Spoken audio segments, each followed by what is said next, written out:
ব্যথার দুরবস্থা, মানে ব্যথায় ব্যথায় জর্জরিত। কিসের ব্যথা? কার ব্যথা? কেন? এই ব্যথা কেন? ব্যথা হচ্ছে স্বাধীনতার ব্যথা। এখন বলতেছে যে এটা দ্বিতীয় স্বাধীনতা। কিন্তু যারা 1971 সালের স্বাধীনতা করছিল, স্বাধীনতা যুদ্ধে অংশগ্রহণ করছিল, মহিমান্বিত সেই স্বাধীনতার যারা বীর যোদ্ধা, তাদের কেউ কিন্তু বলবে না যে এটা দ্বিতীয় স্বাধীনতা। দ্বিতীয় স্বাধীনতা বললে অবশ্যই প্রথম স্বাধীনতার কিছুটা খর্ব হয়। কারণ একই পদবি, তো একই কাজ দুইবার করলে প্রথম কাজটার একটু একটু ম্রিয়মাণ হয়।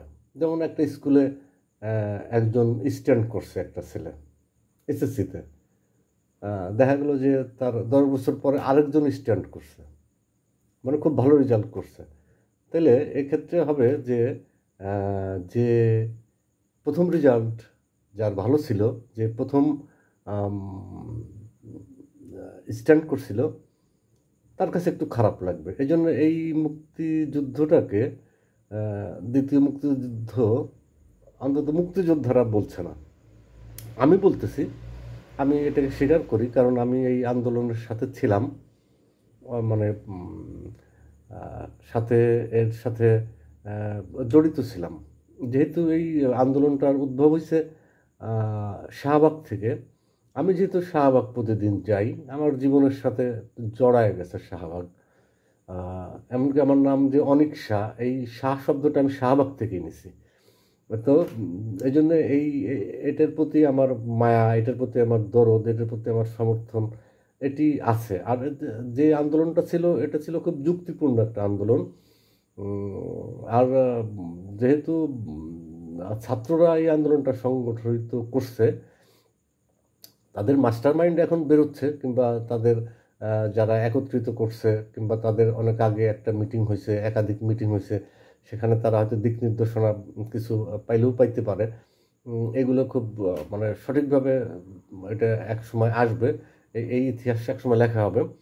কিন্তু মুক্তিযোদ্ধাদের একটা ব্যথা তাদের বুকে থাকতে পারে, যে আমরা এত কষ্ট করে 9 মাস যুদ্ধ করে 30 লক্ষ, মতান্তরে 3 লক্ষ, কেউ কেউ আবার বলে 3 লক্ষ শহীদ হয়েছে, আবার অনেকে বলে 30,000 শহীদ হয়েছে। তো শহীদের সংখ্যাটা একটু যেহেতু 30,000ই অনেকে বলে, বেশি সংখ্যক লোক বলে, সেহেতু 30,000, 30 লাখ বলতে হবে, 30 লাখই বলি। আর 2 লক্ষ মা বোনের ইজ্জত, মানে একটা অকল্পনীয় একটা নির্যাতনের রাহু গ্রাস থেকে মুক্তির সেই স্বাদ, যারা মুক্তিযোদ্ধা তারা এদেশকে স্বাধীন করেছে, এদেশকে স্বাধীনতা এনে দিয়েছে, তো তো যারা মুক্তিযোদ্ধা তারা এটাকে, তাদের ভিতরে একটা ব্যথা আছে। ব্যথা অনেক পদের ব্যথা। ব্যথার কথা বলবো কারে, সে যে বড় ব্যথী। ব্যথার সাগর, ব্যথার পাহাড়, ব্যথার আকাশ, ব্যথার সমুদ্র, ব্যথায় ব্যথায় জর্জরিত। আমার ব্যক্তিগত ব্যথার বিষয় এখানে মুখ্য না, কিংবা আমার বলার বিষয়টা এখানে মুখ্য না। আর যেহেতু আমি যখন ভিডিওতে কথা বলি, তখন আমি কোনো পূর্ব পরিকল্পিতভাবে, পূর্ব নির্ধারিতভাবে কোনো বিষয়ের উপরে, কোনো টপিক্সের উপরে কোনো কন্টেন্ট আমি বানাই না, লিখে আনি না, প্রস্তুতি নেই না, পড়ি না সে বিষয়ে। আমার যখন যেভাবে ভিডিও করতে, যে পোশাকে যেভাবে থাকি, ওইভাবে ভিডিও করি। এবং কোনো কোনো ভিডিও আমি অনলাইনে বিভিন্ন মাধ্যমে দেই, তার মধ্যে ফেসবুকে দু একটা দিই। যেমন 1000 খানিক ভিডিও যদি করি, তার মধ্যে একটা ভিডিও হয়তো আমি, কিংবা অসংখ্য ভিডিওর মধ্যে থেকে মনে হলো যে এই ভিডিওটা আমি ফেসবুকে দেই, আবার মনে হলো যে এইটা আমি ইউটিউবে দেই, এরকম দেই আর কি। আবার ছোট ছোট কিছু ভিডিও ক্লিপ টিলিপ এগুলো দিয়ে রিল করি, শর্ট করি। আবার আমার যখন টিকটক কেউ করে না তখন মানে একেবারে ১ম দিকে যখন সামান্য কিছু লোকজন টিকটক করে তখনকার একটা আইডিয়া আমার আছে। ওখানেও আমার সামান্য কিছু ভিডিও-টিডিও দেওয়া আছে। তো আসলে আমি ভিডিও করি অনেক, কিন্তু এইটাও একটা ব্যথা যে এত ভিডিও করি কিন্তু পোস্ট করি কম। আর যেহেতু এখান থেকে কোনো আয় রোজগারের কোনো সম্ভাবনা একেবারেই নাই, উম সেহেতু এখান থেকে আমার ওই ভিডিওর আপ মানে প্রদর্শন করার আপলোড, ডাউনলোড ইত্যাদি করে ফেসবুকে দেয়া, ইউটিউবে দেয়া এগুলো, ইনস্টাগ্রামে দেওয়া এগুলো তেমন একটা গুরুত্বপূর্ণ না। তারপরেও যখন কোনো ভিডিও মনে হয় যে না, আজকের এই ভিডিওটা দেই, অনেক দিন তো ফেসবুকে কিছু দেওয়া হয় না কিংবা ইউটিউবে কিছু দেওয়া হয় না, তখন কোনো ভিডিও দেই। ওটা একটা আমার ব্যথা। আমার ব্যথা নিয়ে কথা বলতে চাইছিলাম না, তাও বললাম। এখন যে আন্দোলনটা যেটা হলো, যে আন্দোলনের পরিপ্রেক্ষিতে ৫ই আগস্ট যে সরকারের পতন হলো, সেই পতনের পর যে সরকার গঠিত হলো, সেই সরকার গঠিত হলো ইউনূস, আ এইটা আরেকটা ব্যথা। কারণ নাম বলতে গেলে তার আগে পরে অনেক পদের তার উপাধি থাকে। সেই উপাধিগুলো বলতে হয়। এটা খুবই নোংরা একটা আইডিয়া পৃথিবীর মানুষের। একটা সংক্ষিপ্ত নাম থাকবে, তার যৌবনে একটা নাম থাকতে পারে, তার শিশুকালে একটা নাম থাকতে পারে, বার্ধক্যকালে একটা নাম থাকতে পারে। একটা নামই বললেই যথেষ্ট। যেমন ইংরেজিতে এটা বলে মিস্টার অমুক বললেই তার আর পদবী-টদবি না বললেও তাকে কেউ অসম্মান করা হয়েছে বলে ধরে নেয় না। কিন্তু আমাদের যে রেওয়াজ হইছে সেটা হলো যে দীর্ঘ নামের আগে দীর্ঘ কিছু বলতে হবে। এই এ এ এ এটাও একটা ব্যথা। তো ব্যথা তো ব্যথার তো সাম্রাজ্য। ব্যথার সাম্রাজ্যে আমরা আছি। তো উম উম এই যে যে দেশের যে রাজনৈতিক পট পরিবর্তন হলো, সেক্ষেত্রে এখন যে সরকার পরিচালনায় আছেন এটাকে বলা হয় ইন্টেরিয়র গভর্নমেন্ট। তত্ত্বাবধায়ক বলতে চায় না, খণ্ডকালীনও বলতে চায় না। ইন্টেরিয়র গভর্নমেন্ট বলাই ভালো। যাই হোক, আপৎকালীন সরকার ওকে বলতে চায় না, তত্ত্বাবধায়ক তো বলতেই চায় না। নিরপেক্ষ নির্দলীয় তত্ত্বাবধায়ক সরকার বলতে চায় না।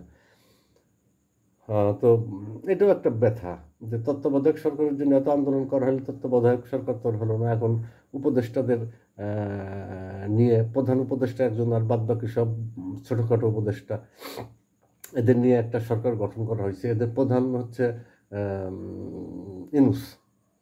আর আ যে যিনি আমাদের সেনাপ্রধান তিনি হচ্ছেন ওয়াকার। অর্থাৎ ওয়াকার ইউনূস সরকার। আবার ওয়াকার ইউনূস বলতে পাকিস্তানের যে ফাস্ট বোলার ছিল, পাকিস্তানের ক্রিকেটের অধিনায়কও ছিল। তখন ওই ওয়াকার ইউনূস আর ওয়াসিম আকরাম দুজনে খুবই একটা লম্বা জুটি করে তারা ছিল। তারা ফাস্ট বোলার ছিল। অ্যামব্রোস আর ওয়ালস এর মতো ওয়েস্ট ইন্ডিজের। তারা কিন্তু না। আমি এটা বললাম আরকি, কথার কথা বললাম। ওয়াকার ইউনূস সরকার যেহেতু সেনাপ্রধানের কাছে, সেনাপ্রধানের মাধ্যমেই সেনাপ্রধানের তত্ত্বাবধানে সেনাপ্রধানের আগ্রহে, যেহেতু সেনাপ্রধান এই আন্দোলনে ছাত্রদের বুকে গুলি চালাতে চায়নি, এবং তিনি প্রধানমন্ত্রীকে এ ব্যাপারে মানে তার রাষ্ট্রীয় ক্ষমতা হস্তান্তরের ব্যাপারে তিনি প্রধান ভূমিকা পালন করছেন, সেহেতু ওয়াকার ইউনূস গভর্নমেন্ট বললাম। এটাও একটা ব্যথা যে ওয়াকার ইউনূস সরকার, ভোট নাই, ব্যালট নাই, কিছু নাই, একজন সরকার প্রধান হয়ে যায়। যারা রাজনীতি করে তাদের আবার এই ব্যথা। রাজনীতি যারা করে তারা দীর্ঘদিন ধরে রাজনীতি করে, দীর্ঘদিন ধরে জনগণের জানমালের ক্ষতি করে, লুটপাট করে, টাকা পাচার করে, নির্যাতন করে, নারী নির্যাতন করে, অন্যায় করে, মারামারি করে, কাটাকাটি করে, ভোট কাটে, জনগণের জমি দখল করে। কোনো রাজনীতিবিদ ভালো কাজ করে এটা তো পাওয়া খুব মুশকিল, পৃথিবীতেই পাওয়া মুশকিল। বাংলাদেশ তো অনেক দূরের হিসাব। মানুষ কেন আরেকজন মানুষের উপকার করবে? এইটা এত রাজনীতিবিদরা বোঝে। মানুষ মানুষের উপকার করবে নিঃস্বার্থ যদি হয় সেটা। আর আমি ভোটে দাঁড়াইছি, তুমি আমারে ভোট দাও, আমি তোমার রাস্তা করে দেবো। এটা দেওয়া পাওয়া হয়ে গেল, এটা একটা মডার্ন সিস্টেম হয়ে গেল। এর মধ্যে উপকারের কি আছে? জনগণ ট্যাক্স দেয়, ট্যাক্স দিয়ে টাকা দিয়ে সে রাস্তা করে দেবে। আর সে কম পয়সায় গাড়ি নিয়ে আসবে, কম পয়সায় বাড়ি করবে, পূর্বাঞ্চলে প্লট পাবে। তারপরে সে ফ্ল্যাট পাবে, সংসদ সদস্য হইলেই তো বিরাট ব্যথার সাম্রাজ্যে ঢুকে যেতে হয় সংসদ সদস্য হওয়ার সাথে সাথেই। তো দু একজন যে খুব ভালো মানুষ নাই বাংলাদেশের রাজনীতিতে, খুঁজলে হয়তো এক দুজন পাওয়া যাবে। আমার জ্ঞানে নাই, আমার জ্ঞানে কোনো রাজনীতি জনকল্যাণের জন্য তার নিজের বাইরে যে জনকল্যাণ করছে এরকম আমার চোখে পড়ে না। এরকম কেউ থাকলে তো সে মহামানবের পর্যায়ে পড়ে যেত। মহামানব আমার চোখে, আমার এই জীবনে, সামান্য জীবনে আমি দেখি নাই কোনো মহামানব, এখন পর্যন্ত আমার জীবনে আসে নাই। শুনছিলাম একজন মহামানবই আছে, মাদার তেরেসা। পরে শুনলাম যে 600 বিলিয়ন না কত হাজার কোটি টাকা তার ব্যাংকে পড়ে রয়েছে, যেখানে হাজার হাজার মানুষের, ক্ষুধার্ত মানুষের খাওয়ার জন্য, চিকিৎসার জন্য তাকে মানুষের তার কাছে দান করছে তার টাকা, সেই টাকা সে ব্যাংকে রেখে মরে গেছে। চ্যারিটি ফান্ড যদিও সেটা এখন হয়তো কোনো কাজে লাগতেছে কিনা আমি জানি না, এরকম। আবার দান করলে যে সে বিরাট ভালো হয়ে যাবে এরকমও না। দান করতে পারে যদি কেউ শ্বশুরের সম্পত্তি পায়, বউয়ের সম্পত্তি পায়, বউ যদি স্বামীর সম্পত্তি একেবারে ফ্রির মতো পাওয়া যায়, তাহলে পরে দান করা সম্পত্তি থেকে দান কেউ কেউ করে, কিন্তু জনকল্যাণের জন্য দান করবে বিষয়টা এরকম না। এরকম মানুষের চরিত্র এরকম না। আছে দু একজন খুব ভালো মানুষ পৃথিবীতে আসছে, যাদের কারণে তো সমাজ টিকে আছে। কিন্তু আমাদের দেশে যদি আপনি বলেন যে একজন মানুষকে দেখাইতে হবে, আমি তো একজন মানুষ দেখাইতে পারবো না। যদি বলেন যে একজন পরোপকারী মানুষ আপনি দেখান, আমি তো দেখাইতে পারবো না। সাদা মনের মানুষের গল্প আছে না, যে খুঁজতে খুঁজতে সে সাদা মনের মানুষ পায় নাই, সেটা তো অনেক আগের, বছরের পর অনেক শত বছর আগের গল্প। আর এখন এই যে এই নোংরা পৃথিবীতে কোনো মানুষের উপকার করে এরকম কোনো মানুষ যদি খুঁজে পাওয়ার চিন্তা করা হয়, তাহলে পরে আসলে এটা এটা এই ব্যথার কোনো শেষ নেই। এখন ব্যথায় ব্যথায় জর্জরিত। তো সমন্বয়করা শাহবাগ থেকে শুরু করলো, তাদের ব্যথা কি? তাদের ব্যথা হলো যে 30% কোঠা নিয়ে যায় মুক্তিযোদ্ধারা যে এটা খুব মানে খুব দাবি টাবি করে কিংবা খুব আন্দোলন করে তাদের এই দাবি আদায় করে নিয়েছে 30%। বিষয়টা এরকম না। বিষয়টা মুক্তিযোদ্ধাদের খুশি করার জন্য এটা একটা করা হয়েছে। মুক্তিযোদ্ধারা তো মুক্তিযুদ্ধ করছে দেশের জন্য। মুক্তিযোদ্ধারা তো ওই যে বললাম না একজন মানুষ খুঁজে পাবেন না, ওরকম এই মুক্তিযোদ্ধাদের যারা ভাতা নেয় তাদেরকে আপনি একজনকে খুঁজে পাবেন না যে সে ভাতা দেওয়ার কারণে খুশি হয়নি। সে তো ওইটাকে তো খুশি হবেই, কারণ তার ওইটা ক্রেডিট, তাকে ওইটা দেওয়া হয়েছে। কিন্তু এই আন্দোলনটা কী হলো? এই আন্দোলনটা আসলে একজন একটা প্লেয়ার আছে খুব ভালো, আমি তাকে আমার মানে তার ব্যক্তিগত ক্যারেক্টার কিংবা তার রাজনৈতিক মতাদর্শ যাই হোক, তার তার মানে ম্যান হিসেবে তার যে বেড়ে ওঠা, আমার চোখের সামনে যে তার বেড়ে ওঠা, এটা আমাকে খুব ভাবায়। সেটা হলো ভিপি নূর এই আন্দোলনটা করছে। ভিপি নূর যখন এই আন্দোলনটা করে তখন ব্যাপক আন্দোলনের মুখে আমাদের যিনি প্রধানমন্ত্রী হাসিনা, তিনি ওইটাকে খুবই একটা মানে মেজাজ খারাপ করে সংসদের মধ্যে বলে দিল যে আজকে থেকে কোটাই বাদ। এই যে তার রাগ অনুরাগের বশবর্তী হয়ে যে তিনি এটা বললেন, এবং তিনি ক্ষমতার দাপটে যে অন্ধ হয়ে যায়, যে মুক্তিযোদ্ধাদের এইভাবে মুক্তিযোদ্ধারা কি তার বাপ, মুক্তিযোদ্ধারা কি তার মা, মুক্তিযোদ্ধারা কি তার ছেলে মেয়ে, তার পরিবারের কি মুক্তিযোদ্ধার ভাতা নেয় কেউ, যে তাদের তার পরিবার থেকে কি মুক্তিযোদ্ধার কোথায় কেউ চাকরি নেয় না। সুতরাং সে একবারে বাতিল করে দিছে। বাতিল করে দেওয়ার পরে এর বিরুদ্ধে আবার কেস হয়েছে। কেস হইলে পরে আবার মুক্তিযোদ্ধাদের পক্ষে রায় গেছে। মুক্তিযোদ্ধাদের পক্ষে রায় গেলে ছাত্ররা মাঠে নামছে। কয়েকজন ছাত্র, যে সমন্বয়ক 6 জন আর 158 জন না কয়েকজন 51 জন সারা দেশের সমন্বয়ক, তারা মিলে একটা আন্দোলন শুরু করছে। শাহবাগে এসে অল্প কয়েকজন মানুষ প্রথমে আন্দোলন শুরু করছে, যেহেতু ব্যথাটা সবার, আর যেহেতু একটা নির্যাতনকারী সরকার, একটা দীর্ঘদিনের একটা সরকার মানুষের কাছে প্রতীয়মান হচ্ছিল। প্রতিনিয়ত গ্যাসের দাম বাড়ছে, প্রতিনিয়ত বিদ্যুতের দাম বাড়ছে, প্রতিনিয়ত দ্রব্যমূল্য বাড়ছে। মানুষের যখন নাভিশ্বাস উঠে গেছে, প্রতিনিয়ত অনিয়ম হচ্ছে, দুর্নীতি হচ্ছে। আন্তর্জাতিক সংস্থা থেকে, পৃথিবীর সবচাইতে বড় রাষ্ট্র থেকে, ক্ষমতাধর রাষ্ট্র থেকে যখন আমাদের সেনাবাহিনীর লোকজনকে, আমাদের র্যাবের লোকজনকে, পুলিশের লোকজনকে যখন তারা স্যাংশন দিচ্ছে, তখনও তো যারা ক্ষমতায় আমাদের যারা ক্ষমতায় ছিল তারা এটা কর্ণপাত করে না। তাদের হাজার হাজার কোটি টাকা, নাকি লক্ষ লক্ষ কোটি টাকা, লক্ষ কোটি মানে তো বোঝাই মুশকিল, এত কোটি টাকা নিয়ে গেছে তারা, যে 10 বছরের বাজেটের পরিমাণের বাজেট নিয়ে গেছে তারা বিদেশে, বিদেশে নিয়ে গেছে খালি কাগজের টাকা, বাংলাদেশিটা নিয়ে গেলে হয়তো না, বাংলাদেশের টাকাটারে ভাঙায় 100 টাকার 1 টাকা বানাইছে। মানে ডলার তো ডলার ধরেন 1 কোটি টাকা এক ব্রিফকেস হয়, আর মানে 1 কোটি বাংলা টাকায় 1 বান্ডিল ডলার হয়। তাহলে ওইরকম 1 ট্রাক বাংলাদেশি টাকা ওইটারে এক ব্রিফকেস বানাইছে, বানায় ওইটার একটা ডিজিট বানাইছে, ডিজিট বানায় ওইটারে ব্যাংকিং মাধ্যমেই হোক আর হুন্ডির মাধ্যমেই হোক নিয়ে গেছে বিদেশে, নিয়ে যায় বিদেশে বেগম পাড়া বানাইছে, বিদেশে নিয়ে গাড়ি কিনছে, বাড়ি বাড়ি কিনছে। আর মুক্তিযোদ্ধারা কী করছে, মুক্তিযোদ্ধারা ম্যাক্সিমাম যারা মুক্তিযোদ্ধা তারা একাধিক বিয়ে করছে। প্রায় 50% মতো মুক্তিযোদ্ধা আছে আমার হিসেবে, আমি যে তারা একাধিক বিয়ে করছে। সাধারণ মানুষ কিন্তু বাংলাদেশে একাধিক বিয়ে করে না, যতই মুসলমান প্রধান রাষ্ট্র, দেশে কিন্তু মুসলিম শাসক কখনো শাসন করতে, মুসলিম শাসক শাসন করছে, কিন্তু মানে ধর্মভিত্তিক মুসলিম, ধর্মভিত্তিক ইসলাম ভিত্তিক যে শাসন ব্যবস্থা, যে কোরআনের যে শাসন ব্যবস্থা, এর পক্ষে কিন্তু মানুষ কখনো ভোট দেয় নাই। তো এই জন্য কোথায় হাসিনা, কোথায় খালেদা, কোথায় জিয়া মুজিব, কোথায় ইউনূস ওয়াকার, কোথায় মঈন, কোথায় সুপ্পু, এগুলোর তো কোনো ইতিহাস থাকবে না। হ্যাঁ, বঙ্গবন্ধুর থাকবে, বঙ্গবন্ধু শেখ মুজিবুর রহমানের তার একটা গ্রাফিক্স, তার একটা মডেল, তার একটা ব্যাপার থাকবে। তিনি ছিলেন মুক্তিযুদ্ধের সংগঠক, তিনি মুক্তিযুদ্ধ ছিলেন না, তিনি কেন মুক্তিযুদ্ধ করেন নাই, তিনি মুক্তিযুদ্ধের সংগঠক ছিলেন, তিনি মুক্তিযুদ্ধের বিষয়টাকে অ্যারেঞ্জ করছেন। কীরকমভাবে যে এই যে আমাদের যে 5 তারিখে যে স্বাধীনতা হলো, দ্বিতীয় স্বাধীনতা হলো, এই দ্বিতীয় স্বাধীনতার যে কার্যক্রমটা, সেই কার্যক্রমটা এত দ্রুত, যে ফলাফলটা এত দ্রুত পাওয়া গেল যে এটাকে ধারণাও করতে পারে নাই যে হাসিনা পালায় যাবে দেশ থেকে।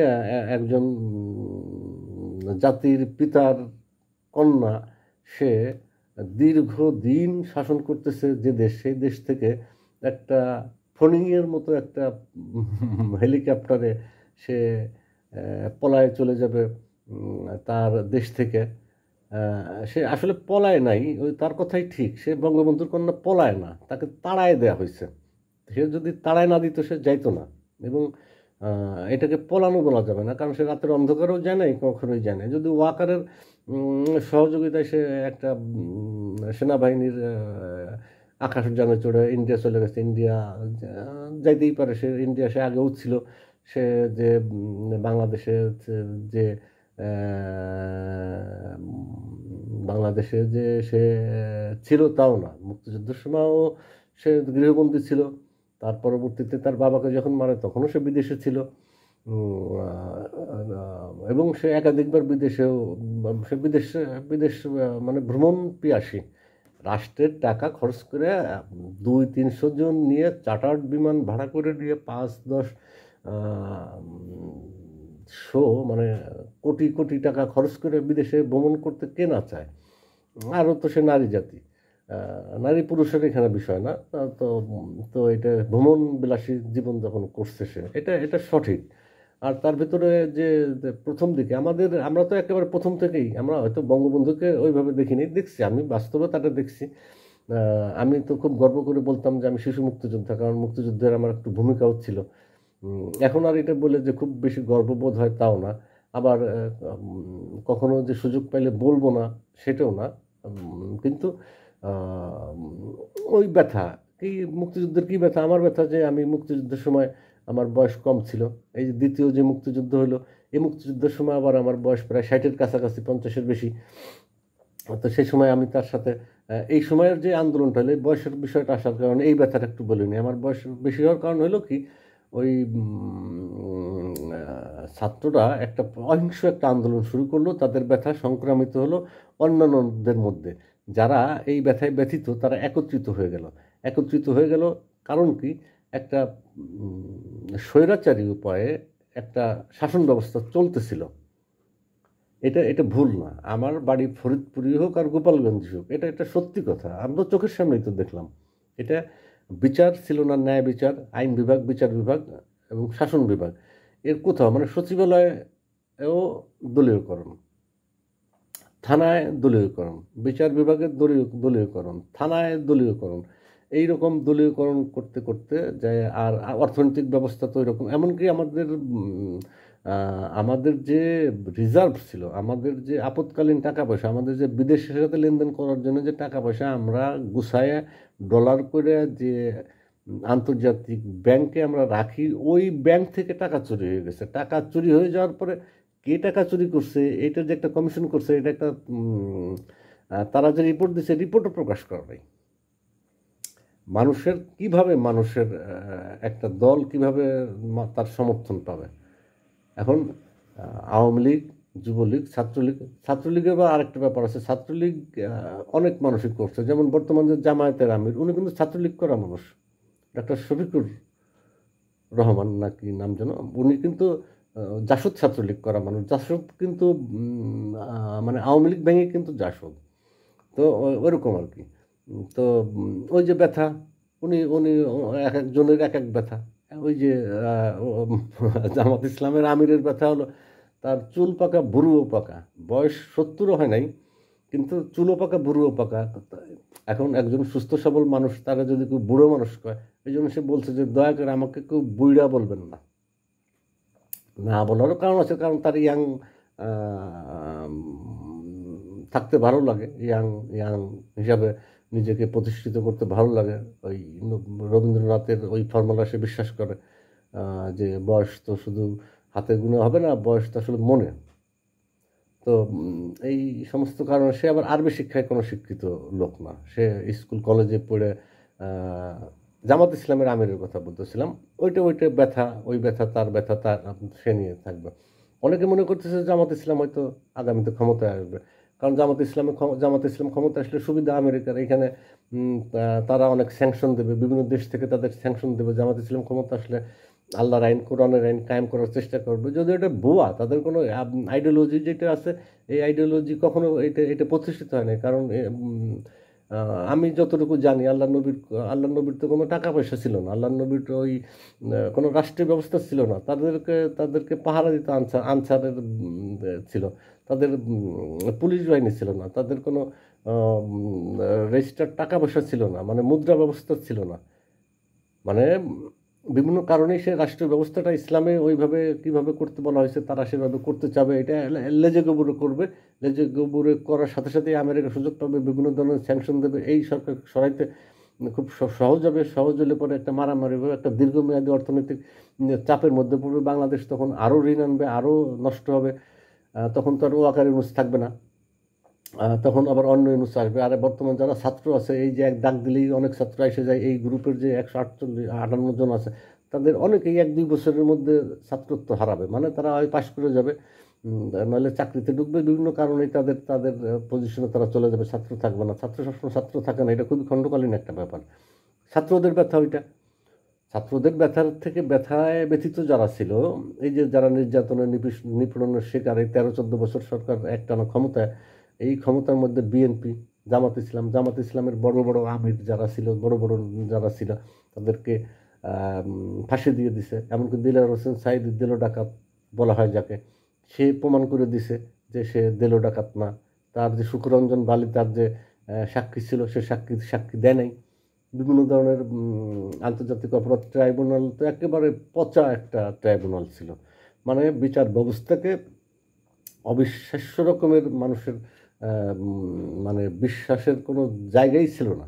সেইটা আবার কি স্কাইপে কি অনেক কথোপকথন ফাঁস হয়েছে, বিচারক আরেক বিচারকের সাথে না উকিলের সাথে আলাপ করতেছে যে ফাঁসি দিতে এলে কী কী করতে হবে, এরকম। তো বিচার ব্যবস্থাটাও এরকম করতে পারে নাই। দেলোয়ার হোসেন সাঈদীর ফাঁসি দিয়েছিল, ফাঁসি আবার কার্যকর করতে পারেনি, আবার ওইটাকে যাবজ্জীবন দিছে। যাবজ্জীবন দিয়ে তাকে তার যে মানে বাংলাদেশের সবচেয়ে জনপ্রিয় যে লোকটা, সে তো দেলোয়ার হোসেন সাঈদী মুসলমানদের মধ্যে। আমার ওরকম অত প্রিয় না, কিন্তু সবচাইতে বড় বড় মিটিং যেগুলো হয়েছে, লোক সমাগম হয়েছে, সেই লোক সমাগমটা সবচাইতে বড় লোক সমাগমগুলো ওই দেলোয়ার হোসেন সাঈদীর ওয়াজেই হয়েছে। কারণ সে অত্যন্ত মিষ্টভাষী ছিল, খুবই সুন্দর কোরআন তেলাওয়াত করতো, ওয়াজ করতো খুবই সুন্দর, এবং তার দূরদর্শী তা ছিল। এখনও তার অনেক বক্তৃতা আছে যে এখনকার প্রেক্ষাপটের সাথে মিলে যায়, যেমন গাছের গোড়ায় নাড়া দিলে দিল্লিতে যেয়ে পড়বা, কথাটা মনে রেখো, সেটাই তো হইল। আর সেটাই হয়েছে আসলে। আর ওই তো ওই ব্যথা, ওই দেলোয়ার হোসেন সাঈদীর ব্যথা, এমনকি মানুষ এটা কল্পনা করে নিছে যে চাঁদে তাকে দেখা গেছে। এমনকি এটা মানুষে বলছে যে দেলোয়ার হোসেন সাঈদী মারা গেছে যেদিন, সেদিন সারা দেশে বৃষ্টি হয়েছে। এটাকে তারা বলছে যে এটা বৃষ্টি হয়, কোনো মহামানুষ মরে গেলে সেদিন বৃষ্টি হয়। আবার হাসিনা পলায় যাওয়ার পরে যেটা হয়েছে সেটা হলো যে সেটা বলতেছে তারপরে যে একটা বন্যা হয়েছে, কয় নমরুদ না কার যেন শাসন আমলের পতনের পরে 40 দিন বৃষ্টি ছিল। এরকম করে করে মানুষ মিলায়, ব্যথার থেকেই মিলে, ব্যথার দান। নজরুল ইসলামের মনে হয় একটা আছে, একটা উপন্যাস মনে হয় ব্যথার দান, কিংবা যাই হোক এটা একটা আছে, ব্যথার দান একটা বইয়ের নাম আছে, সম্ভবত সেটা নজরুল ইসলামের লেখা। এখন এগুলো এত ডিটেলস মনে করার অবকাশ নেই। ওইটা আবার একটা ব্যথা যে সঠিকভাবে বলতে পারলাম না। আমি একজন সাহিত্যের ছাত্র, ওই যে ছাত্র জনতা বলতেছিলাম, নিজের ছাত্র থেকে বললাম। এখন বলে ছাত্র জনতা আর গণ অভ্যুত্থান, ছাত্রই বা কে, জনতাই বা কে? ছাত্র, যে ছাত্রটা ইউনিভার্সিটিতে পড়ে সে তো অ্যাডাল্ট, সে তো ম্যাচিউরড, সে তো মানুষ, সে তো শিশু না, সে তো কিশোর না, সে তো যুদ্ধে যাওয়ার মতো উপযুক্ত, আন্দোলন করার মতো উপযুক্ত একজন মানুষ। সেই আর যেমন আমি বলি যে আমি সাহিত্যের ছাত্র, আমি যতই এমএ পাস করি আমি বলতেছি আমি সাহিত্যের ছাত্র, তো সবাই তো ছাত্র, তাহলে ছাত্র বললেই হয়। ছাত্র অভ্যুত্থান কিংবা অভ্যুত্থান আবার বলে না, জনগণের রাখের সাথে জনগণ না রাখলে পরে তাহলে ওই যে বিএনপি যে এত আন্দোলন করলো, এত জেল জুলুম অত্যাচার নিপীড়ন নির্যাতনের মধ্যে দিয়ে গেল, এইটা তো মুশকিল হয়ে যাবে, এটা তাদের ক্রেডিটটা থাকবে না। আবার ডাইন বাম কত পদের ব্যাপার আছে না, জামাত ইসলাম যে আন্দোলন করলো, এই আন্দোলনেরও তো একটা ফলাফল আছে, এই আন্দোলনেরও তো একটা রেজাল্ট আছে, এই রেজাল্ট তো তারা তো ক্রেডিটটা নিতে চায়। তো তাদের এই ব্যথা, ব্যথা যে তাদেরকে ক্রেডিট দেয় না, ক্রেডিট দেয় না, ছাত্ররাই শুধু করছে।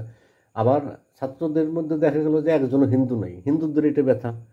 হিন্দু মানে সনাতন ধর্মাবলম্বী, একজনও রাখেনি সনাতন ধর্মাবলম্বীকে। আমি লিস্ট পড়ছি, লিস্টের মধ্যে নাই, পরে মনে হয় এক দুজন আছে কিনা জানি না, তবে নাই মনে হয়। তো ব্যথায় ব্যথায় ব্যথা কারণ না। আবার ওই ব্যথা শেখ হাসিনা বলছে যে যদি সরকার পতন হয় তাহলে পরে সনাতন ধর্মের নির্যাতনের শিকার হবে। ঠিকই নির্যাতনের শিকারের সাইনবোর্ড টানানো হয়েছে। যেদিন আন্দোলন হইল, যেদিন 5ই আগস্টের যে দ্বিতীয় স্বাধীনতা অর্জন হইল, সেই 5ই আগস্টের 3-4 দিন আগে ছাত্র শিবিরকে বয়কট করছে, আর কয়েকদিন আগে। কিন্তু ছাত্র শিবির এত তাদের তারা এত সাংগঠনিক রূপটা এত শক্তিশালী, তাদের জ্ঞানী কিছু লোকের মধ্যে আছে, তারা এইটাকে তাদেরকে নিষিদ্ধ করছে, এটাকে তারা কোনো আন্দোলনের রূপ দেয় নাই। কারণ দাড়ি টুপি দিয়ে আন্দোলন করলে পরে বিদেশিদের কাছে এটা দেখাই দেবে যে এটা এই যে মৌলবাদী, এই জন্য তারা এই আন্দোলনটা করেনি। সুতরাং ওইটা ছিল তাদের ব্যথা, ব্যথায় ব্যথায় জর্জরিত। এখনকার কি ব্যথা? এখনকার ব্যথা হলো যে বর্তমান সময়ের ব্যথা, মানুষের ব্যথা, যে মানুষ কেন বলতেছে না যে ইউনূস সরকার কেন ভোটের ডেট দেয় না।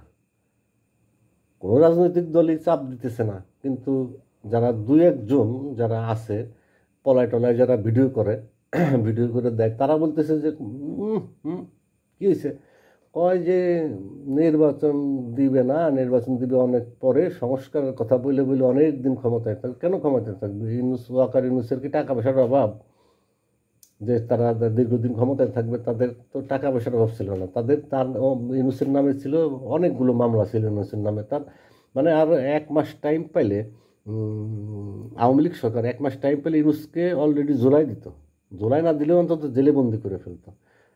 আর তারা তো কইতেছে সুদখোর, সুদখোরের নেতা, সুদখোরের কারিগর, সুদখোরের মহাজন, সুদখোরের ব্যাংক, সুদখোর সুদখোর সুদখোর, সুদখোরের মতো একটা সহজ হিসাব পেয়ে গেছে তারা। এখন এই সুদখোরের বিষয়টা যে একটু একটু যারা বুঝতে পারে, তারা তো বুঝতে পারে যে সুদ ছাড়া পৃথিবীর কোনো মানুষ নেই। এক বন্য প্রাণীতে যারা আছে, পাহাড়ের গুহায় মুহায় থাকে, এখনও 2-4 জন আছে উলঙ্গ মুলঙ্গ হয়ে থাকে যারা, তারাই সুদের আওতার বাইরে আছে। কিন্তু একজন সুস্থ সবল মানুষ, শিশু থেকে শুরু করে মৃত্যু পর্যন্ত, কাফনের কাপড় থেকে শুরু করে দুধ পর্যন্ত, কোনো কিছুই এখন আর সুদের বাইরে নেই। সুদ এত কঠোরভাবে নিষেধ করা হয়েছে ইসলামে, তারপরেও কোনো কিছু সুদের বাইরে না। এখন ইসলামী ব্যাংক বানায়, টাকা ফুল করে, ব্যবসা করে লভ্যাংশ দেয়। লভ্যাংশ নির্দিষ্ট পরিমাণে দেয় কীভাবে? প্রতি বছর একটু একটু করে কমায় বাড়ায়। ওইটা তো শুভঙ্করের ফাঁকি। এগুলো এগুলো এগুলো চলে না। ইসলাম সুদ হারাম করছে মানে সুদ হারাম, ইসলাম সুদ হারাম করছে মানে সুদ খারাপ, এটাকেই ধরতে হবে, এটাই সত্য। এখন ওই কেরা কি বললো আর কি না বললো তা তো হবে না। আমাদের শাসন ব্যবস্থাটাই গেছে ভিন্ন লাইনে চলে। আমাদের আমাদের আসলে পরাধীন থাকাই আমাদের মানসিকতা। আমরা কখনোই আক্রমণ করি না, আমরা হচ্ছে প্রতিরোধ করি। আমাদের স্বভাবটাই এরকম, আমরা কখনোই আন্দোলন করি না, আমরা আমরা করি প্রতিরোধ। প্রতিরোধে আমরা খুবই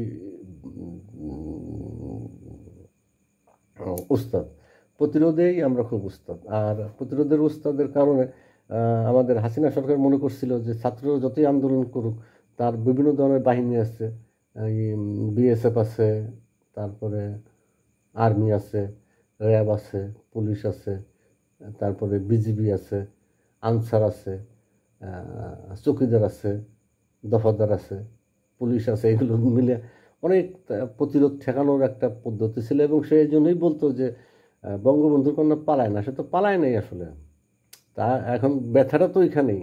সে তো পালায় নাই, তাকে তাড়াই দেওয়া হয়েছে। একটা গান আছে না সুমনের, পালাতে হয়নি দাদা তাড়িয়েছে। হ্যাঁ, এরকম আমারও হয়েছে এক জায়গা। সেটা হলো আমার ওই ছাত্র জীবনে। একটা বাসায় ভাড়া থাকতাম তো ব্যক্তিগত কথা অবশ্য বলা ঠিক না, যাই হোক, সেখানে বিভিন্ন কারণে ওই বাড়িওয়ালা আইসে আমাকে বলল যে আপনি, আপনার কাছে 1 মাসের ভাড়া পাই, আপনি আপনার ভাড়া দেওয়া লাগবে না, আপনি অনুগ্রহ করে কালকে চলে যাবেন। কারণ আমার ওইখানে অনেক বন্ধু বান্ধব ফ্রেন্ড আসতো আমার ওই বাসায়, মানে 2, 4, 5, 10 জন ওই টাইমে আসতো। আমার মোটরসাইকেল ছিল, মোটরসাইকেলের ওই হর্ন ছিল, মোটরসাইকেল এসে দরজা খুলতে মানে গেট দিয়ে মোটরসাইকেল ঢুকাইতে সাউন্ড হয়, বাইক করতে সাউন্ড হয়, আবার ওইরকম আর কি। ওই কারণে বিভিন্ন কারণে কইছে আমার যে আপনার ভাড়া দেওয়া লাগবে না, আপনি চলে যান। এরকম এরকম ছিল ওই ব্যথা। ওই বাড়িওয়ালার ব্যথা ছিল যে মোটরসাইকেলের শব্দ সে শুনতে পারতো না। এটা আরও 35-40 বছর আগের ঘটনা, এটা বললাম। এই ব্যথায় ব্যথায় জর্জরিত আমাদের যে ব্যথা, এই ব্যথা নিরাময়ের উপায় কি? ব্যথা নিরাময়ের উপায় আছে। যেহেতু আমাদের ক্যারেক্টারটা হচ্ছে পরাধীনতার ক্যারেক্টার, আমাদের ব্লাডের মধ্যে যেহেতু পরাধীনতার বিষয় আছে, আমরা যেহেতু মানে পরিবর্তিত জীবন ব্যবস্থা আমাদের যারা এই অঞ্চলের মানুষ, তারা তো ধর্মান্তরিত, মানে সুন্নি মানে সুন্নি মুসলমান, বিষয়টা এরকম না, এই মানেটা এরকম না। আমাদের এই অঞ্চলের মানুষের ধর্ম তো আমরা তো অনেক পরে, ইসলাম আবির্ভাবের অনেক পরে আমরা এসে এখানে মূলত হিন্দু থেকে আমরা মুসলমান হয়েছি। এই যে আমাদের ডাইভার্টটা হয়েছে, আমাদের মানসিকতার মধ্যে যে ওই পরিবর্তনের যে ধারাবাহিকতা আছে, পরিবর্তনের যে হীনমন্যতা আছে, ওই হীনমন্যতার কারণে আমরা খুব বেশি ভালো যোদ্ধা হইতে পারি না। কারণ আমাদের শারীরিক সক্ষমতা কম, আমাদের ওজন কম, আমাদের সুস্বাদু খাদ্য কম, কারণ আমাদের মানুষ বেশি। একসময় ছিল আমাদের সুস্বাদু খাদ্য ছিল, তাই বলে যে আমরা যে দীর্ঘজীবী ছিলাম তা না। আমরা যে পৃথিবীর সুখী মানুষ, এটা অনেকে বলে যে বাংলাদেশ পৃথিবীর সুখী মানুষ, তা আমাদের দেশের মানুষের গড় আয়ু এত কম কে? সুখী মানুষ মানে তো সুস্থ হইতে হবে, তাকে সুস্থ। জন্ম মানে হলো জরা, সেই জরা যার বেশি সে তত বেশি দুঃখী। জরা যার কম, মানে ব্যাধি যার কম, সেই হচ্ছে সুখী। ব্যাধি যার বেশি সেই হচ্ছে অসুখী। ব্যাধিটা আবার কি? ব্যাধিটাই তো ব্যথা, ব্যাধিটাই হচ্ছে ব্যথা। ব্যাধিটা আছে অনেক অনেক রকম ব্যাধি আছে। যেমন একটা আছে, মানে যেটা সবাই যেটা বলতেছে, অনেকেই বলতেছিল যে শেখ হাসিনা হচ্ছে সাইকোপ্যাথ। তো সাইকোপ্যাথটা আবার কি? কেউ কেউ আবার ফ্যাসিস্ট। ফ্যাসিস্টটা কি? সাইকোপ্যাথটা আগে একটু বলে নিই। সাইকোপ্যাথ হচ্ছে সাইকোলজিক্যাল প্যাথেটিক সিনড্রোম, মানে মানসিক বেদনার বিস্তার। মানসিক বেদনা কীরকম? শেখ হাসিনাকে যেটা বলে মানুষ, যে সে তার ছেলে থাকে না তার কাছে, তার মেয়ে থাকে না তার কাছে, এটা হলো বর্তমান তার সাইকোলজিক্যাল প্রবলেম। তার আগের সাইকোলজিক্যাল প্রবলেমটা কি? তার বাবাকে মারছে, তার ভাইকে মারছে, তার ভাবিকে মারছে, তার শিশু ভাইকে মারছে, তার মাকে মারছে, হত্যা করে ফেলছে। তার মানসিক একটা জায়গায় টেনশন ডেভেলপ করাই স্বাভাবিক। এই টেনশন ডেভেলপ করার কারণে তার সাইকোলজিক্যাল ওই বেদনার নেওয়ার জায়গাটা অনেক ব্রড হয়ে গেছে। সে অনেক বড় বেদনা গ্রহণের জায়গা হয়ে গেছে তার। বেদনা গ্রহণের জায়গা তো মানুষের তো তৈরি হতে হয়। তৈরি হতে হয় মানে মনের যে জায়গাটা, মনে কেউ কারো তো বাবা কারো হত্যা হয় নাই, যার হয়েছে সে ওই বাবা হত্যার কষ্টটা সে জানে। তার তো বাবা মা অনেক কিছু পরিবার ধরে হত্যা হয়েছে, অনেকে বলে সপরিবারে হত্যা হয়েছে, বিষয়টা মিথ্যা। সপরিবার বলতে পরিবারের সবাইকে বোঝায়।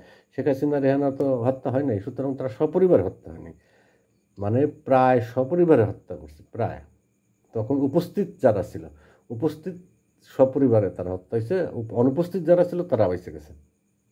এই জন্য তাকে ওই বলে যে সে সাইকোলজিক্যাল প্যাথেটিক সিনড্রোম তার মধ্যে আসতেই পারে, এটা ঘটনা সত্যি।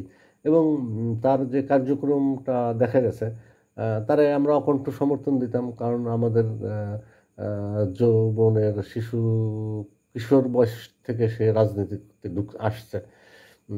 একেবারে তার শুরু থেকে শেষ পর্যন্ত, মানে যেদিন বাংলাদেশে আসছে ওই দিন থেকে যেদিন পলায় গেছে, পলায় যাওয়াটা ঠিক হবে না, যেদিনকে তাকে তাড়াই দেওয়া হয়েছে, তাড়াই দেওয়াটা ওর ভাষাটা কি কিছু একটা হবে আর কি, এখানে একটা পরে আমি এই ভাষাটাকে বানাবো। সে যেদিনকে ইন্ডিয়া গেছে সেদিন থেকে সেদিন পর্যন্ত তার সম্পর্কে তো আমরা জানি, তার সম্পর্কে আমি জানি, আমাদের বয়সী যারা তারা সবাই তার সম্পর্কে জানেন। তার প্রথমের যে রাজনৈতিক স্টার্টিং থেকে এ পর্যন্ত বিশ্লেষণ করলে তার মধ্যে বেদনা গ্রহণ করা, তার নিজের প্রতিও অনেকবার আক্রমণ হয়েছে, তার কানের তালা ফেটে গেছে, তাকে হত্যার চেষ্টা করা হয়েছে, তার গাড়িতে আক্রমণ করা হয়েছে, তার বোমা দিয়ে আক্রমণ করা হয়েছে। বিভিন্ন কারণেই সে হয়ে গেছে নীলাম্বর, অর্থাৎ বেদনা সইতে সইতে বেদনা আর তার কাছে বেদনা নেই। এই জন্য সে যখন যে কোনো জায়গায় যায় যখন কান্দে, বাংলার সব মানুষ কয় যে এই যে স্বজন হারানোর বেদনার গল্প হাজার হাজার বার যদি বলে, একটা ভালো জিনিসও যদি বারে বারে দেয়, বিরিয়ানি কি প্রতিদিন খাওয়া যায়? এই বিরিয়ানিটা মনে করেন ওই যে বঙ্গবন্ধুর হত্যাকাণ্ড, এই হত্যাকাণ্ড প্রতিদিন যদি আপনার সামনে নিয়ে আসে, তাহলে কি আপনি এটাকে নিতে পারবেন? মোটেও নিতে পারবেন না। তাহলে কি করতে হবে আপনাকে? আপনাকে নতুন নতুন আইডিয়া বের করতে হবে, নতুন উদ্ভাবন করতে হবে, নতুন পরিকল্পনা করতে হবে, রাষ্ট্রের উন্নয়ন করতে হবে। আর প্রতিটি কাজই যদি আপনি রাষ্ট্রের প্রতিটি কাজ থেকে যদি আপনি পার্সেন্টেজ নেন, আপনি নেন বা আপনার লোক নেয়, তাহলে তো জিনিসটা মানুষকে এটা বোঝে না। মানুষের নত্যসত্ত্ব জ্ঞান নাই, মানুষের তো নত্যসত্ত্ব জ্ঞান আছে। মাননীয় প্রধানমন্ত্রী শেখ হাসিনা, জননেত্রী শেখ হাসিনা, তারপরে তার তো অনেকগুলো তার উপাধি আছে। ডক্টর শেখ হাসিনা অনেকগুলো রাষ্ট্র থেকে সে ডক্টরেট পাইছে, অনেকগুলো বিশ্ববিদ্যালয় থেকে ডক্টরেট পাইছে। এটা বাঙালি, মানে প্রত্যেকটা বাঙালি এটা বিশ্বাস করে যে এই ডক্টরেটগুলো টাকা দিয়ে আনছে। সে যখন বিদেশে যে কোনো জায়গায় বক্তৃতা দিত, কোনো ইউনিভার্সিটিতে যে বক্তৃতা দিত, তখন সবাই ধরে নিত যে টাকা দিয়ে এই বক্তৃতা। এবং সে একটা কমিটিও করছিল নোবেল পাওয়ার জন্য, এটা মানুষে বলে, আমি সঠিক এটা জানি না, যে সে নোবেল পাওয়ার জন্য টাকা লবিং করছে, যে টাকা দিয়ে কেউ যদি নোবেল পাওয়া যায়। কিন্তু বিষয়টা তো আসলে ওই পর্যায়ের না। বিষয়টা হলো যে যদি কারো কাজ থাকে, সেই কাজের পরে তার লবিং করা, তার দ্বারা লবিং করা লাগে, কাজ যদি থাকে লবিং করা লাগে। রবীন্দ্রনাথকেও এরকম বদনাম দেয় যে রবীন্দ্রনাথেরও লবিং ছিল, ইংরেজদের পাঁচাটা কুকুর ছিল সে, এই জন্য নজরুল ইসলাম পায় না। কোথায় নজরুল ইসলাম কত বছর পরে আবির্ভাব হয়েছে? নজরুল ইসলামের রবীন্দ্রনাথের ছেলের বয়স হল নজরুল ইসলাম, তাদের সাথে প্রতিদ্বন্দ্বিতা করায় দেয়। আবার লালনের সাথে একটা করে সিমিলারিটি, কিংবা লালনের গান চুরি করছে, এরকম এরকম বলতে চায়। এইগুলো আসলে সঠিক না, সত্য না। এগুলোর বিষয়ে সঠিক যেটা জানি না, তথ্যবহুল না, সেটা তো বলাও ঠিক না। ব্যথা, ওই ব্যথার ভিতর দিয়ে যার ব্যথা আছে সে কয় যে রবীন্দ্রনাথ ছিল, রবীন্দ্রনাথের জন্য নজরুল ইসলাম নোবেল পায় নাই। যার ব্যথা আরও বেশি সে কয় যে লালনের গান চুরি করছে রবীন্দ্রনাথ। তার চাইতেও যার ব্যথা বেশি সে কয় ইউনূস $100 মিলিয়ন দিছে ইসরায়েলরে।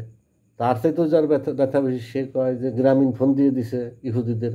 যেদিন সে নোবেল পাইছে তার আগের দিন রাত্রিবেলা গ্রামীণ ফোনের লোগো মোগো সব চেঞ্জ হয়ে গেছে। গ্রামীণ ফোনের একটা লোগো ছিল না, ওই যে মোবাইলের মতো, ওইটার চেঞ্জ করে ওই যে পাখার যেটা আনছে, ওটা তো নোবেল পাওয়ার আগের দিন কিংবা পরের দিন এটা করছে। এটা এক একজন এক এক রকম করে বলে। তো এর পিছনে টাকার একটা ভূমিকা আছে, রাজনীতির একটা ভূমিকা আছে। রাজনীতির ভূমিকা তো থাকবে, রাজনীতির ভূমিকা সব কিছুর মধ্যেই আছে। রাজনীতির ভূমিকা নাই কিসের মধ্যে? যেটাকে ছেড়ে দেবেন, সে যেটাকে দেখবেন ওইটার মধ্যে রাজনীতি আছে। রাজনীতি নাই হচ্ছে মূলত ধর্মের মধ্যে। ধর্মের মধ্যে রাজনীতি না আনলেও চলে, কিন্তু আনে। আল্লাহর বিষয়টা তারা আনে। আল্লাহর বিষয়টা তো এখন হুজুররা বলে যে আল্লাহ ছাড় দেন, ছেড়ে দেন না। হুজুর না, হুজুরদের, সরি, আমি হুজুরদের কখনোই, আমি হুজুরদের নিয়ে কোনো কিছু মানে হীনমন্যতা পোষণ করি না। আমি হুজুরদেরকে অনেক জ্ঞানী মনে করি, কারণ সাধারণ মালের চাইতে সাধারণ পাবলিকরা যে কলেজ বিশ্ববিদ্যালয়ে যে পড়ালেখা করে তার চাইতে অনেক অনেক অনেক বেশি পরিশ্রম করে, অনেক বেশি বই পড়ে হুজুররা। হুজুরদের বইয়ের সংখ্যা অনেক। হুজুরদের যে বই যারা লিখছে তারা অনেক অনেক জ্ঞানী, মনীষী, শুদ্ধ, শুচি, শুভ্র জীবনযাপন করত। তাদের বইগুলো অনেক পিওর, অনেক পারফেক্ট, অনেক জ্ঞানগর্ভ, অনেক কিছু, অনেক বইগুলো অনেক ওদের যাদের উচ্চতর পড়ে দাওরায়ে হাদিস কিংবা আরও যারা উপরে যায় তারা অনেক, তাদেরকে পড়তে হয়, অনেক ভালো ভালো বই পড়তে হয়। আর কোরআনের চাইতে তো ভালো বই নেই। যে এই জন্যে অনেকে বলে যে আল্লাহ ছাড় দেন, ছেড়ে দেন না। এটা কোনো কথা? আল্লাহ কি কোনো মানে কোনো রেসলিং খেলার বিচারক? আল্লাহ কি ফুটবল খেলার রেফারি? যে আপনি একটা ফাউল করছেন, আল্লাহ ছেড়ে দিল, পরের ফাউলটা আপনারা ধরলো, ধরে লাল কার্ড দিয়ে দিল। আল্লাহ যখন কেউ চুরি করে, একজন 10 বার 9 বার চুরি করলো, তার মধ্যে ধরলো না, 10 বারের বার ধরলো, ওই 9 বার কি ঘুমাইছিল? নো, এটা কখনোই না। আল্লাহ ম্যাক্সিমামই ক্ষমাশীল। আল্লাহ অবশ্যই ক্ষমাশীল। আপনি তাকে, তার একটা ক্রুদ্ধ চরিত্র, তাকে একটা নির্মম চরিত্রে আপনি তাকে নেবেন কেন? ছেড়ে দেন না মানে কি? মনে হইতেছে যে আল্লাহ আব্দে বান্ধে ফেলান চোরে। আর 9 বার চুরি করছে, ওই ওই সময় কি আল্লাহ ঘুমাইছিল? তার কি তার কি মোবাইল নেটওয়ার্ক বন্ধ ছিল? তার কি কম্পিউটার বন্ধ ছিল? তার কি ইলন মাস্ক বন্ধ ছিল? নাকি তার ওই স্যাটেলাইট ফোন বন্ধ ছিল? নাকি তার স্যাটেলাইট ফোন আছে? যদি থাকতেও পারে, সেটা তো অনেক ক্ষমতাশালী। সে তো ডাইরেক্ট দেখছে, যখন চুরি করে তখনই দেখছে, তখনই তার শাস্তি, যদি তার প্রাপ্য থেকে থাকে তখন তার শাস্তি দিয়ে দিছে। ছেড়ে দেবে না কেন? ছাড় দেবে, ছেড়ে দেয় না, এরকম বোকামি কথা পাইছেন কোন হাদিসে কোরআনে যদি থাকে আপনি ভুল ব্যাখ্যা করছেন। ছাড়ও দেবে, অবশ্যই ছাড় দেবে, ছেড়েও দেবে। আল্লাহ ছাড় দেন, ছেড়ে দেন না। কইছে একজন মানে কি গান আছে না একটা, গাল ফুলাইয়া কও আল্লাহর নাম, হ্যাঁ, পশ্চিমে মাথা গোতাইয়া কপালের দফা সারা। আমার গান এটা। একটা লাইন আছে এরকম, পুরো লাইনটা এখন মনে করাও কঠিন। এরকম যে মানে একের পর এক কথা বলে যাওয়ার মধ্যে মূল সঠিক বিষয়টাতে মনোযোগ করা কঠিন। এই জন্য আমি ওই লাইনটা মনে করতে পারতেছি না। আমার একটা লাইন আছে এরকম, পশ্চিমে মাথা গুতাইয়া কপালের দফা সারা, হাফের সাপের পাগড়ির পেছে ইসলাম আজ দিশেহারা, পশ্চিমে মাথা গুতাইয়া কপালের দফা সারা। দেখেন না, কপালের মধ্যে দাগ ফেলায় দেয়। এর ম্যাক্সিমাম দাগগুলো নিজেদের বানানো, নিজেদের ওই কারেন্টের হিট দিয়ে, পয়সা কড়ি দিয়ে বানাক। কত জন লাগে? 4,000 টাকা না কত টাকা জমি লাগে কপালের দাগ বানাইতে। আবার কিংবা কেউ জোরে জোরে ঘষেই বানাক। ওই কপালের দাগগুলো ইচ্ছা করে বানানো। মেয়েদের দাগ হয় না কেন কপালের দাগ? মেয়েদের কোনো কপালের দাগ দেখছেন কখনো?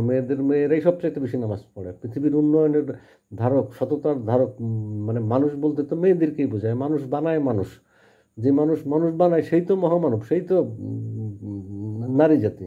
নারী জাতির কপালে কখনো দাগ দেখছেন? ওর এক ওয়াক্ত নামাজ কামাই করে না, তার ঋতুকালীন ছাড়া কোনো, ম্যাক্সিমাম মুসলমান নারী নামাজ পড়ে, তাদের কপালে দাগ পড়ে না। আপনি দাগ ফেলাইছেন কেন? দাগ ফেলানোর জন্য আপনাকে হিসাব দিতে হবে। আপনি আপনার সুন্দর চেহারাকে নষ্ট করছেন কেন? আপনি মনে করেন যে ওইটাকে ওইখানে জল করবে, কোন জায়গা কি পাইছেন ওইটাকে ভুল ব্যাখ্যা বানাইয়ে ওইরকম করে একটা হাদিস কোরআন বানাই দিয়েছেন এরকম যে কপালের দাগ পড়লো এখানে নূরের জ্যোতি লাগে না। নূরের জ্যোতি কালো দিয়ে হবে কেন?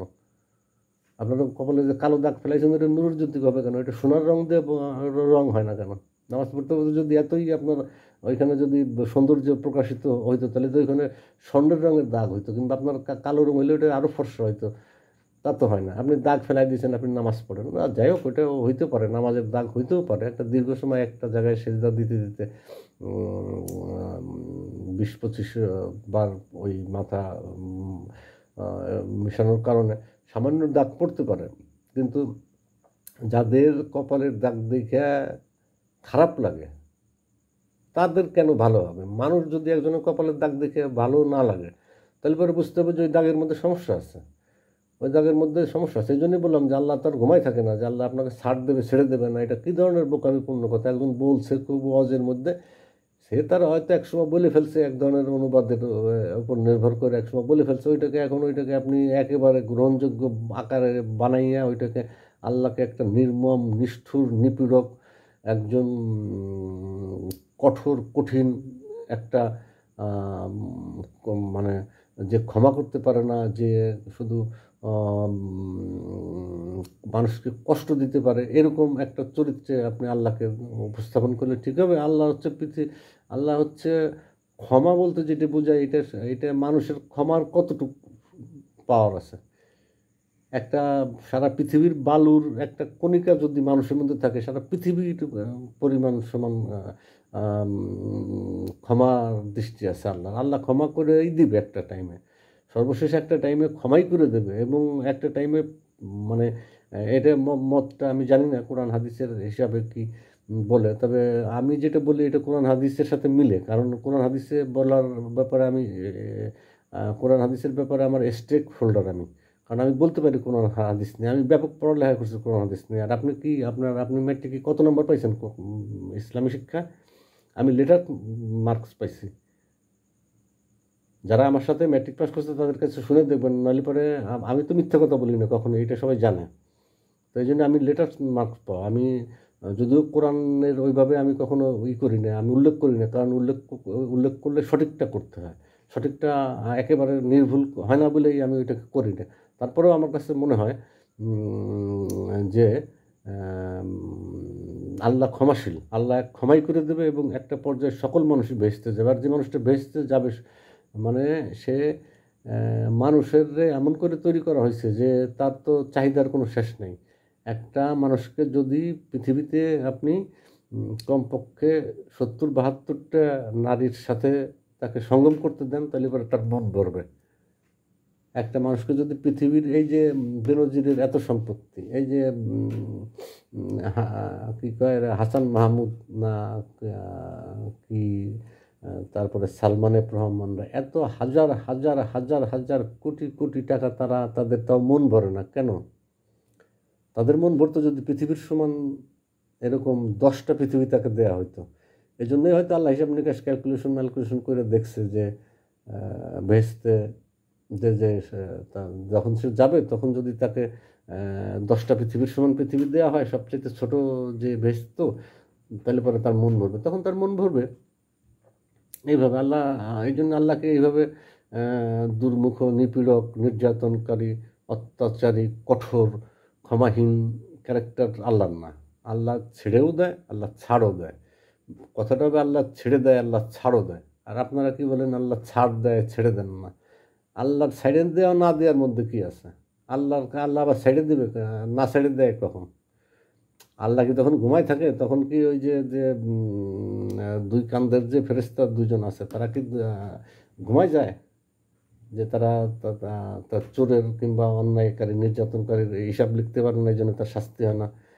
বিষয়টা ওরকম না। ওইটাই আল্লাহ ছাড় দেন, আল্লাহ ছেড়েও দেন। আর সমন্বয়কদের ব্যথা বলতেছিলাম। সমন্বয়কদের ব্যথাটা হলো কি, সমন্বয়কদের কথা বলতে যে আরেকটা কথা মনে পড়লো। অনেকদিন আগে একটা সাক্ষাৎকার আমি দেখছিলাম, কার যেন সাক্ষাৎকারটা কার মনে নেই। তো ইউনূস সম্পর্কে যেটা বলতেছিল সেটা হলো যে তার 1965 সালের দিকে সে একটা ক্লাব করে, সেই ক্লাবটার নাম হচ্ছে সমন্বয়, সেই ক্লাবের সভাপতি ছিল সে। হয়তো সেখান থেকেই শুরু হয়েছে এই টার্মটা, যে টার্মটা সে একেবারে বাল্যকাল থেকে, কৈশোরকাল থেকে সে লালন করছে। আর যেহেতু তার বাবা ছিল স্বর্ণের দোকানদার, আমরা যখন বিপদে পড়ি তখন কী করি? স্বর্ণ বিক্রি করি, নাহলে বন্দুক রাখি। বন্দুক তো সুদের পর হয়, তো সুদ সিস্টেমটা তার তো পৃথিবীতে প্রতিষ্ঠিত। সুদ তো কোনো মানে কোরআনের নিষেধ করা বলে যে সুদ কেউ খায় না, বিষয়টা তাও না। সুদ খায় না এরকম একজন লোকও নাই পৃথিবীতে। আছে যারা পাহাড়ে কিংবা বন জঙ্গলে থাকে। পৃথিবীর আধুনিক পৃথিবীতে জামা কাপড় পরে আধুনিক উৎপাদন ব্যবস্থায় খাইয়ে দেয়ে সে চলাফেরা করে, এরকম একজন মানুষও নাই সুদের আওতার বাইরে। সুতরাং সুদের যে অন্যায়টা, সেই অন্যায়টা পৃথিবীর সব মানুষই করে। সব মানুষই করে, এই জন্য আপনাকে করতে হবে তা না, আপনাকে যতটুকু আপনি সেফ থাকতে পারেন। যেমন আপনি সুদের আমি কি সুদ খাই? আমি তো কোনো ব্যাংকেই আমি অ্যাকাউন্ট করতে চাই না। আমার জীবনযাপনের জন্য চাকরি বাকরি করার কারণে একটা অ্যাকাউন্ট আছে। তো এইটা হলো একরকম সুদ, যে আপনি একটু দূরে থাকার চেষ্টা করছেন। আরেকটা আছে যে আপনার কাছে 1,00,000 টাকা আছে, একজনের আপনি ডাইরেক্ট সুদে খাটাই দিলেন যে মাসে 10,000 টাকা দেবা, 1,00,000 টাকার সুদ কিংবা আরও বেশি। এটা এটা খুবই খারাপ। কিন্তু যে আপনি যে ব্যাংকিং সেক্টরে আপনার হজ করার জন্য ব্যাংকে টাকা জমা দিয়ে লাগতেছে, এটা অল্প পাপ, কিন্তু পাপ না তা কিন্তু না। আপনি হজ করার জন্য ব্যাংকে টাকা জমা দিতেছেন, এর জন্য আপনার পাপ হইতেছে না। ওই ব্যাংকের সুদের ব্যাংকে আপনি টাকা জমা দিয়ে আপনি বিদেশে যাচ্ছেন, আপনি প্লেনের টিকিট কাটতেছেন, আর আপনার ওইটা আপনি সুদের কারবারের মুক্ত আছেন, এটা ভাবার কোনো অবকাশ নেই। খুব ক্ষুদ্র হইলেও আপনাকে সুদের অপরাধের জন্য আপনাকে শাস্তি পেতে হবে। যেহেতু এটা নিষেধ করা মানেই এটা মানুষের জন্য অকল্যাণকর। যেহেতু আল্লাহ বলছে এটা শতভাগ সঠিক, যেহেতু আল্লাহ এটাকে নিষেধ করছে সুদের বিষয়টা, সেহেতু এটা শতভাগ সঠিক যে সুদ খাওয়াটা খারাপ। খালি পাপ বলে না, এটা খারাপ, এটাও সত্যি। বিভিন্ন জিনিস আছে খারাপ, সেটা যেমন হারাম। হারাম কোন কারে? হারাম তো একমাত্র শুকর। যেহেতু আল্লাহ বলছে শুকর খাওয়া হারাম, সেহেতু অবশ্যই হারাম শুকর খাওয়া। আর একটা কিছু উদাহরণ, কিছু কথা আছে, এটা সামান্য একটু ব্যাপার আছে। রক্তের ব্যাপার একটা আছে। রক্ত তো খাওয়ার নিষেধ, এটা তো রক্ত হারাম। রক্ত আর শুকর হারাম, বেশ। আর কিছু হারাম নাই, আর কোনো কিছুর কথা হারাম লেখা নাই। মদের বিষয়ে হারাম নাই। মদ খাওয়ার, না খাইলে উত্তম পুরস্কার পাওয়া যায়, এরকম বিষয় আছে। মদটা খায় কিনা? মদ পান করে। মদ খেয়ে মাতাল হয়ে নামাজ পড়লে তারে পিঠে মাইরে ফেলতে হবে, এটা কি আছে? এটা কোরআনের মধ্যে আছে? আপনি আপনি একজন উগ্র চণ্ডাল টাইপের মানুষ, আপনি মাইরে ফেললেন একজন মদ খাইছে বলে, এটা তো হবে না। এই জন্য আপনাকে না, ওমর আলী এদের অন্যায় নেই, এরা তো বেহেশতি মানুষ, এদের বিষয়টা আলাদা। কিন্তু আমি তো আর বেহেশতি মানুষ না। আপনি তো আর মৃত্যুর আগে বেহেশতের সংবাদ পেয়ে যায়নি। যারা মৃত্যুর আগে বেহেশতের সংবাদ পেয়ে গেছে তারা উগ্র হইতে পারে, তারা তাদের ভুলও ভুল না। কিন্তু আমি তো ভুল করলে ভুল। আমি যতটুকু জানি ততটুকু তো ততটুকুর মধ্যে তো শুদ্ধ থাকতে হবে আমাকে। ছবি তোলা, আপনার ইজমা কিয়াস মিয়াস করে যাই করেন আপনি, ছবি তোলা হারাম। এখন আমি হজ করার জন্যই তোলেন, আর আপনি প্রেম করার জন্যই তোলেন, ছবি তোলা হারাম পরিষ্কার। এখন ছবির বিষয়টা হলো যে, যেহেতু এটা পদ্ধতিগতভাবে আপনাকে শনাক্তকরণের জন্যে বিষয়টা চালু করছে, এখন আপনি চলতেছেন, একটা টাইম তো ছবির প্রয়োজন হবে না, আপনাকে কোড নাম্বার দিয়ে দেবে। কোড নাম্বার দিলেই আপনার বায়োগ্রাফিক্যাল ছবি চলে আসবে, আপনার ওরকম ছবি আঁকা লাগবে না। ছবি আর মূর্তি আর ভাস্কর একই জিনিস। এই জন্য ভাস্কর ভাঙতে হবে বিষয়টা এরকম না, ছবি আপনি তুলবেন না বিষয়টা এরকম না। যেহেতু এখন পর্যন্ত ওই রকম আইডিয়া তৈরি হয় নাই, ওই রকম জ্ঞানের পর্যায়ে মানুষ যাইতে পারে নাই, শনাক্তকরণের ওইরকম কোনো পদ্ধতি আবিষ্কার করতে পারে নাই, সেহেতু আপনি এটা করতেছেন, এর জন্য আপনার পাপ হবে। এইটা ঠিক। আপনি যে পাপ করতেছেন না তা না, আপনাকে হুজুররা বলতেছে যে পাপ হচ্ছে না তা না। আপনার ওই ছবি নিয়ে মানে আমাদের যে তাবলিগ জামাতের যে বড় গ্যাঞ্জাম, এটা তো ছবি নিয়ে যে প্রথম তাবলিগ জামাতের যে এই কাকরাইলের হুজুরদের যে গ্যাঞ্জামটা, এটা তো ছবি নিয়েই। কারণ একদল বলতেছে যে আপনি টাচ মোবাইল রাখতে পারবেন না পকেটে নামাজের সময়, আরেক দল বলতেছে যে এখন টাচ মোবাইলের মধ্যে ছবি থাকে, আপনার বাটন মোবাইলের মধ্যে ছবি থাকে না, বাটন মোবাইলের মধ্যে ভিডিও থাকতে পারে না। এটা আপনার কাছে মনে হয়েছে যে আপনার জ্ঞানের স্বল্পতার কারণে মনে হয়েছে যে বাটন মোবাইলের মধ্যে মনে হয় ভিডিও থাকে না। বাট কেটা কইছে আপনার বাটন মোবাইলের মধ্যে ভিডিও থাকে না? বাটন মোবাইলের মধ্যে থাকতে পারে, আবার ইসের মধ্যেও থাকতে পারে। বাটন মোবাইলের মধ্যে কেউ যদি ছবি না রাখেন, নাও থাকতে পারে। না না রাখলে আপনি ওইটা বানাইছেন যে আপনি ওইটা জানবেন না? আবার জীবজন্তুর ছবির বিষয় আছে। তো ওই যে ব্যথার থেকে শুরু, একদল মনে করলো যে ছবি তোলা হারাম, আরেক দল মনে করলো যে পকেটেই ছবি রাখা হারাম। আপনার আপনার আপনি একটা রাষ্ট্রের নাগরিক, ওই রাষ্ট্রের প্রত্যেকটা টাকার মধ্যে মানুষের ছবি দেওয়া। আপনি ওই টাকাটা নিয়ে আপনি আপনার পকেটে থাকবে না, আপনি আপনি